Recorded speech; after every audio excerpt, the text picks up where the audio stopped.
We are going from one very special guest to another, as a matter of fact. This woman, you may have seen her on Comedy Central. She headlined here last week, and she's here to do some time for you right now. Please put your hands together. Welcome to the stage. One of my favorites, the very funny Liz Miele.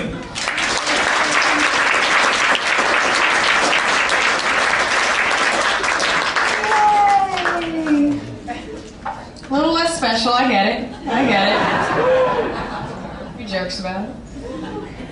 So I had a really weird week last week. I was on the subway, reading a book, minding my own business, and this woman, as she's about to get off the train, gets in my face and says, "Jesus loves you, and Jesus died for you." Which is confusing for a lot of reasons, right? Because first of all, I was doing nothing wrong. And second of all, how are you going to assume we had the same beliefs and interests? That'd be like if I was getting off the train and I was like, "Hey everybody, remember, Glee is on tonight.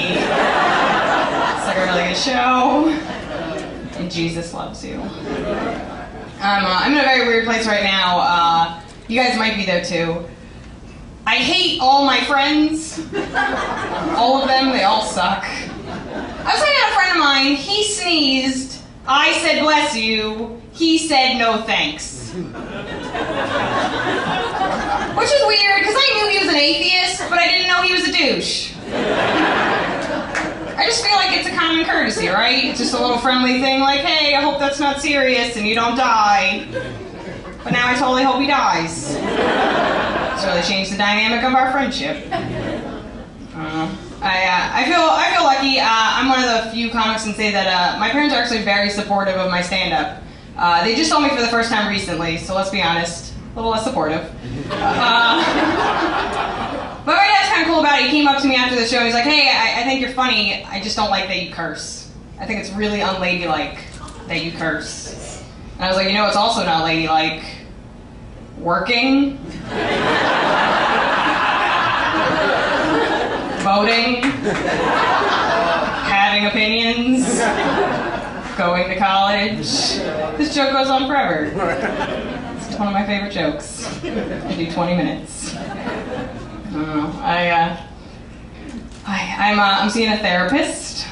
It's going really well, thanks for asking. I don't really understand therapy. I figured I'd just tell this woman everything until eventually somebody loves me. Is that how you know it's over? When you stop paying them.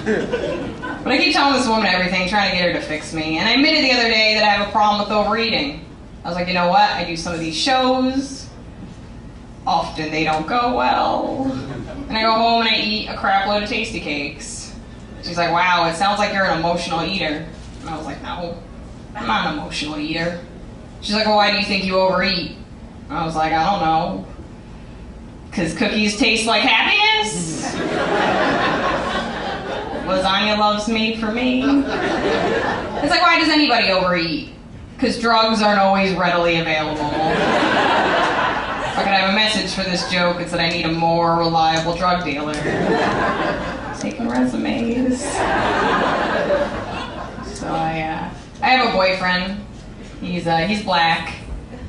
Way to represent. There we go. Just one of them. Gotta find one or this joke doesn't go well. But I bring him along just in case. But no, my boyfriend's black. We've been dating for 3 years now, and we just moved in together a couple of months ago. And it's not going well.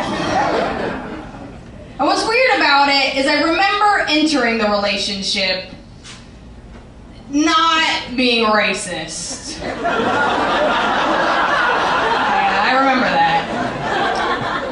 But I might not leave that way.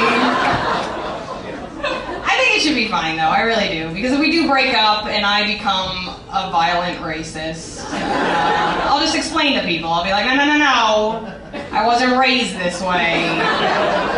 I was made this way. He's a good dude, he's just weird. He's a weird guy.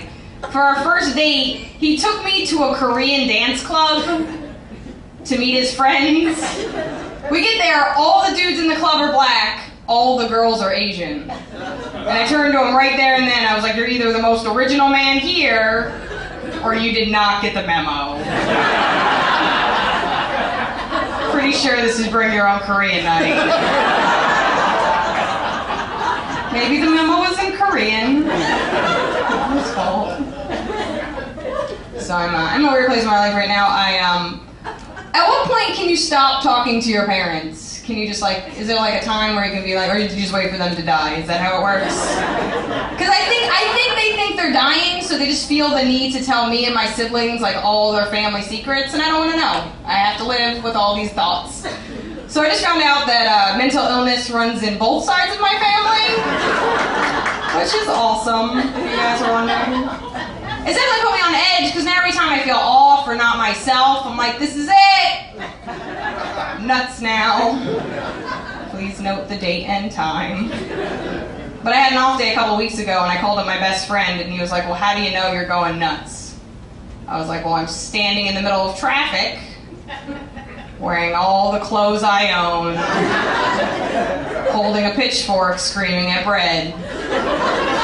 And he was like, for real? And I was like, no, but I see the guy, and I really understand him.